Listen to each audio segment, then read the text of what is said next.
E se eu te dissesse que a mulher mais famosa da aviação mundial simplesmente sumiu do mapa, no meio do maior oceano do planeta, e que quase 90 anos depois ninguém ainda sabe exatamente o que aconteceu com ela? Não há destroços confirmados. Não há corpo. Não há resposta definitiva. Apenas silêncio, ondas e dezenas de teorias que até hoje movimentam governos, pesquisadores e apaixonados por história. Esta é a história de Amelia Earhart, e do mistério que ela se tornou. Amelia Mary Earhart nasceu em 24 de julho de 1897, em Atchison, Kansas, nos Estados Unidos. Desde criança, ela era diferente. Enquanto meninas da época eram ensinadas a bordar e cuidar da casa, Amelia construía uma rampa de trenó no quintal e caçava ratos com espingarda. Sua avó materna a chamava de incorrigível. Ela mesma considerava isso um elogio. Cresceu em uma família instável, o pai era alcoólatra, e aprendeu cedo que contar com os outros era uma fragilidade que ela não podia se dar ao luxo de ter. O primeiro contato de Amelia com aviões aconteceu em 1920, numa feira aeronáutica em Long Beach, na Califórnia. Ela pagou $1 por um voo de 10 minutos e aquilo mudou tudo. Ela disse mais tarde, quando ainda estávamos a 200 pés do chão, eu sabia que tinha que voar. Com apenas 6 meses de economia de seus empregos, ela trabalhou como motorista de caminhão, fotógrafa e telefonista. Amelia pagou suas aulas com a aviadora Anita Sono. Em 1921, ela já pilotava sozinha. Em 1923, tornou-se a 16ª mulher do mundo a obter uma licença de piloto. Em 1928, a história deu a Amelia seu primeiro grande empurrão para a fama, embora de uma forma que ela mesma considerasse incompleta. O editor e promotor George Putnam estava organizando a primeira travessia transatlântica feita por uma mulher e precisava de uma passageira disposta a enfrentar o risco. Amelia aceitou, mas foi apenas passageira no Fokker trimotor batizado de Friendship. Os pilotos eram homens. Mesmo assim, o mundo a tratou como heroína. Ela voltou para os Estados Unidos coberta de flores e confetes. Mas por dentro, sabia que precisava provar algo a mais.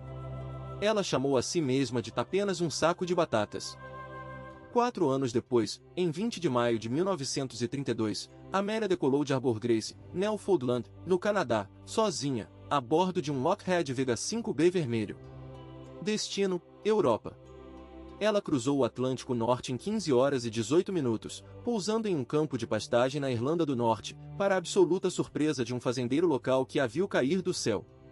Ela se tornava a primeira mulher, e apenas a segunda pessoa na história, depois de Charles Lindbergh, a cruzar o Atlântico em voo solo. O mundo inteiro parou. Presidentes a receberam. Multidões a adoraram. Amelia não era apenas piloto.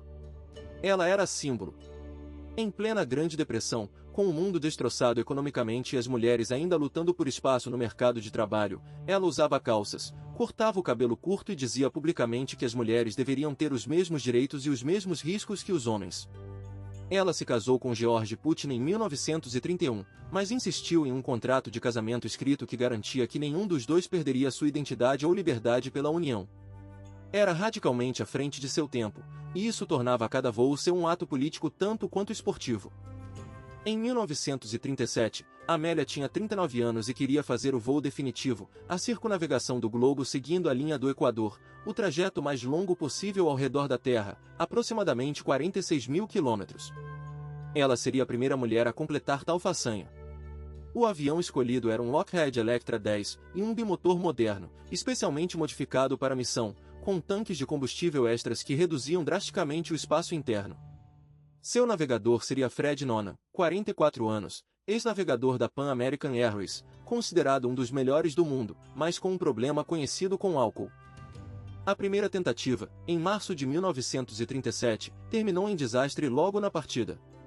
Ao decolar de Honolulu, no Havaí, com direção oeste, o Electra sofreu um acidente no trem de pouso e precisou ser transportado de navio até Los Angeles para reparos. Amelia reorganizou tudo e inverteu o sentido. Agora voaria para leste, saindo de Oakland, Califórnia. A segunda tentativa começou em 1º de junho de 1937. Nas semanas seguintes, ela e Noonan pousaram na América do Sul, cruzaram o Atlântico Sul, voaram pela África, Índia, Sudeste Asiático e chegaram a Nova Guiné. Faltava a etapa mais perigosa, o Pacífico. Em 2 de julho de 1937, às 0 hora local, Amélia e Nona decolaram de Lae, na Nova Guiné, rumo à ilha Olam, um pedaço de coral de apenas 3 quilômetros de comprimento perdido no meio do Pacífico Central. A distância era de aproximadamente 4.100 quilômetros. A margem de erro para encontrar aquela ilha era praticamente zero. O navio da Guarda Costeira Americana USS Task estava posicionado próximo a Olam para guiá-los por rádio. A meteorologia não era favorável. E o sistema de comunicação entre o avião e o navio tinha falhas graves que ninguém havia testado adequadamente antes do voo. Durante as horas seguintes, o USS Tasca tentava se comunicar com o Electra sem sucesso consistente. Às 7h42 da manhã, horário do navio, a voz de Amélia cortou o rádio com urgência evidente, Shaq chamando Itasca. Estamos em linha de posição 157-337. Repetiremos esta mensagem. Repetiremos esta mensagem na frequência 6210. Esperamos ser ouvidos. O operador de rádio tentou responder, mas não recebeu confirmação. Às 8h43, a última transmissão conhecida foi registrada. Amélia dizia que estavam voando ao norte e ao sul, com combustível para apenas 30 minutos. Depois disso, silêncio absoluto. A busca que se seguiu foi a mais cara e extensa da história americana até aquele momento. A Marinha e a Guarda Costeira dos Estados Unidos mobilizaram 9 navios, 66 aeronaves e mais de 4.000 homens. Varreram mais de 655 mil quilômetros quadrados de oceano ao longo de 16 dias. Não encontraram absolutamente nada, nenhum destroço, nenhum bote salva-vidas, nenhum sinal de vida. Em 19 de julho de 1937, a busca oficial foi encerrada. O governo americano declarou Amélia e Fred Nolan legalmente mortos em janeiro de 1939. O custo total da operação chegou a 4 milhões de dólares, uma fortuna absurda na época. A teoria oficial, aceita pela maioria dos historiadores e pela própria NTSB americana, é também a mais simples. O Electra ficou sem combustível, pousou no mar e afundou. Amélia e Nonan teriam morrido afogados ou rapidamente de hipotermia. O Pacífico Central tem profundidades de mais de 5.000 metros naquela região, profundidade suficiente para engolir um avião inteiro sem deixar rastros visíveis. O sistema de navegação da época dependia fortemente de rádio e estrelas, e qualquer desvio de poucos graus ao longo de 4.000 quilômetros se tornava um erro de dezenas de quilômetros. A ciência apoia esse cenário. Mas a história raramente se satisfaz com o simples. A segunda grande teoria se tornou mundialmente conhecida como a hipótese do naufragado, ou Castava Hypothesis, em inglês. Defendida pela organização TIGAR, sigla para The International Group for Historic Aircraft Recovery, essa teoria propõe que Amélia e Nonan não afundaram. Em vez disso, seguindo a linha 157-337 mencionada na última transmissão, teriam pousado em Nikumaroro, então chamada de Gardner Island, um atol desabitado a cerca de 650 km ao sudeste de Olam. A teoria ganhou força quando ossos, ferramentas e até um frasco de creme de pele da marca Campana Italian Ball, usada por mulheres americanas nos anos 1930, foram encontrados na ilha. Em 1940, um médico britânico chamado Isaac Putnam, sem relação com o marido de Amélia, encontrou em Nikumaroro um esqueleto parcial de um ser humano adulto e o remeteu às autoridades de Fiji. O laudo original concluiu tratar-se de um homem. Mas em 1998, o forensicista Richard Jantz, da Universidade do Tennessee, reanalisou as medições originais com técnicas computacionais modernas e concluiu que os ossos eram mais consistentes com uma mulher de ascendência europeia e norte-americana de estatura alta, características compatíveis com Amélia Earhart, que media 1,73 metros. Os ossos originais, tragicamente, foram perdidos. Em 2019, pesquisadores da Universidade de Tennessee conduziram uma análise de DNA em fragmentos de solo de Nikumaroro que poderiam conter resíduos biológicos humanos. Os resultados foram inconclusivos, a degradação tropical destruiu qualquer material genético utilizável. No mesmo ano, a TIGAR anunciou ter encontrado na ilha um pedaço de alumínio que poderia ser da janela do Lockheed Electra, com dimensões específicas que corresponderiam a modificações feitas no avião de Amélia antes do voo de um 937.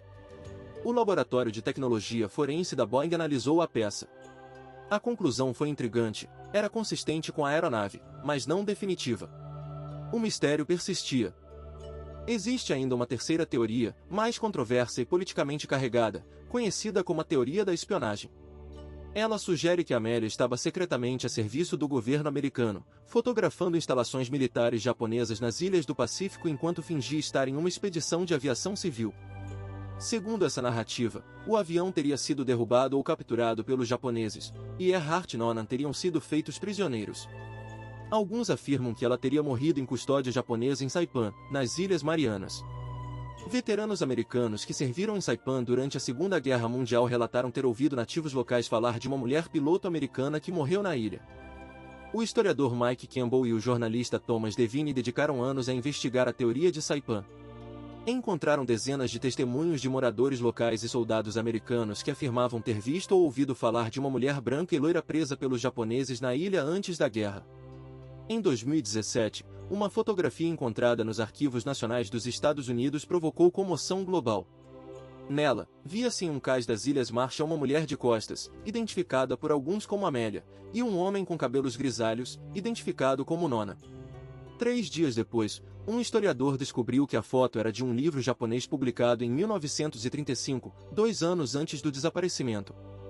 Em julho de 2023, uma expedição liderada pelo explorador Tony Romeu e financiada com $9 milhões usou um sonar de alta resolução para varrer o fundo do oceano próximo à ilha Oulu. O equipamento era capaz de detectar objetos de menos de 1 metro de comprimento a profundidades de 5.500 metros. Após dias de varredura, a equipe detectou uma anomalia no fundo do mar que, segundo eles, tinha dimensões e formato consistentes com um Mothead Electra. O mundo inteiro respirou fundo. Mas análises posteriores por especialistas independentes apontaram que a imagem era inconclusiva, possivelmente uma formação geológica natural. A história continuou sem desfecho. Fred Nonan, o navegador, é quase sempre esquecido nesta história, o que é, por si só, uma injustiça histórica. Nonan tinha 44 anos, era casado há apenas um mês antes do voo final, e era considerado um dos navegadores aéreos mais competentes do mundo, tendo ajudado a traçar as rotas originais da Pan American Airways pelo Pacífico. Suas habilidades com sextante e cálculo celestial eram excepcionais. Mas os problemas com álcool e as condições adversas do último voo, a longa noite de voo, a falha nas comunicações de rádio, a nebulosidade sobre Oulu, podem ter sido fatores determinantes no desfecho trágico. O legado de Amélia Earhart transcende em muito a aviação. Ela se tornou um dos maiores símbolos do movimento feminista do século XX, décadas antes de esse movimento ter o nome que tem hoje. Após sua morte, a Universidade Purdue, onde ela era professora consultora de carreiras femininas, criou uma bolsa de estudos em seu nome que existe até hoje. A NASA nomeou em sua homenagem uma cratera em Vênus. Em 1963, a cantora e ativista Joni Mitchell escreveu sobre ela.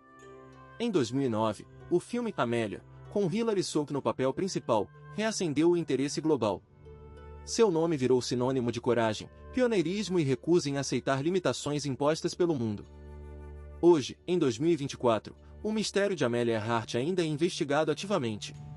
A Tigar já realizou 12 expedições a Nikumaroro.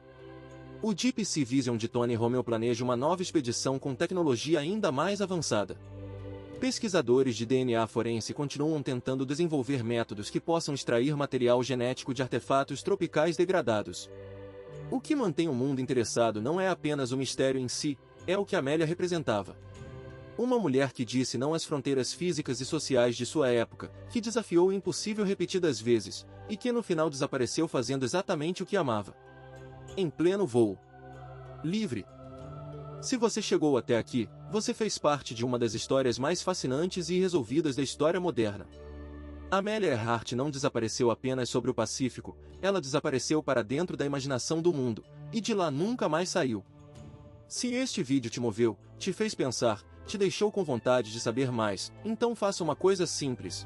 Deixa o like aqui, isso ajuda mais do que você imagina a levar essa história para mais gente. E se inscreve no canal, porque toda semana a gente traz histórias reais tão intensas quanto essa. Nos vemos no próximo vídeo.